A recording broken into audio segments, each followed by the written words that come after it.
तौबा करने का तरीका क्या है?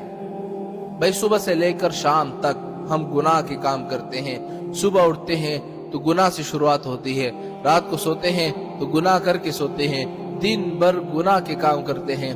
लेकिन अभी हमें ख्याल आया कि भाई मैं तौबा करूं तो कैसे करूं।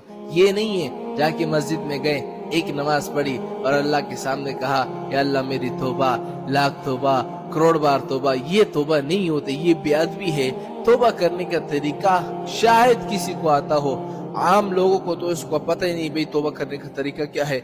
बड़ा आसान तरीका है। अगर आप थक गए हैं गुनाह करने से, अभी खुदा के सामने चले जाओ और खुदा के सामने मांगो। तौबा करने के लिए सिर्फ 3 शर्तें हैं, 3 शर्तें हैं, ज्यादा नहीं है, सिर्फ 3 शर्तें हैं। पहली शर्त क्या है कि जो गुनाह हो उसको फौरन छोड़ दो। मिसाल के तौर पर आप शराब पीते हो, आप उसको फौरन छोड़ दो। मिसाल के तौर पर आप सिगरेट नशा करते हो, चरस पीते हो, उसको फौरन छोड़ दो।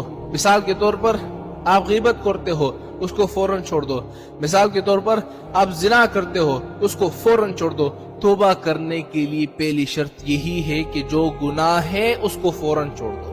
पहली शर्त ये, जब तक पहली शर्त आपके अंदर नहीं पाई जाएगी आपकी तौबा कबूल नहीं होगी।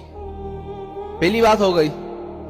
दूसरी शर्त ये है कि आपने जो जो गुनाह किए हैं ना, तो उसमें आपको निदामत महसूस हो, शर्म महसूस हो।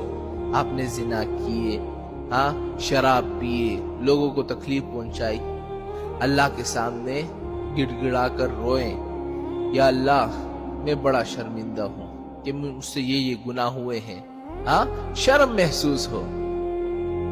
तीसरी शर्त क्या है कि आज़म कर ले कि आइंदा के बाद मैं ये गुनाह कभी भी नहीं करूंगा।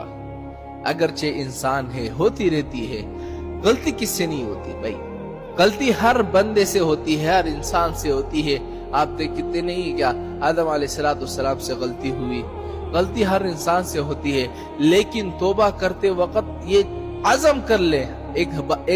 लोग होते हैं ना, आज़म नहीं करते, हाँ, उनको पता होता है यार ये गुनाह तो मुझसे फिर होना है। नहीं, फिर होता है तो फिर तौबा कर लेना, अगर फिर होता है फिर तौबा कर लेना। लेकिन तौबा करते वक्त ये आज़म जरूरी है कि अल्लाह इस गुनाह के करीब में फिर कभी नहीं जाऊंगा, ये गुनाह में फिर कभी नहीं करूंगा। लेकिन हमारे बाद वो क्या कहते हैं, उनको यकीन होता है यार मुझे पता है एक दिन में तौबा करूंगा, दूसरे दिन में फिर वो गुनाह करूंगा, मुझे पता है ये गुनाह आपसे होना है। लेकिन उस तौबा करते वक्त आज़म तो कर लो ना, आज़म करोगे तो आपकी दुआ कबूल होगी। ये 3 शर्तें हैं। अगर ये 3 शर्तें पाई जाएगी तो इंशाअल्लाह आपकी दुआ कबूल होगी। अगर ये 3 शर्तें नहीं होगी तो फिर समझो आपकी दुआ कबूल नहीं।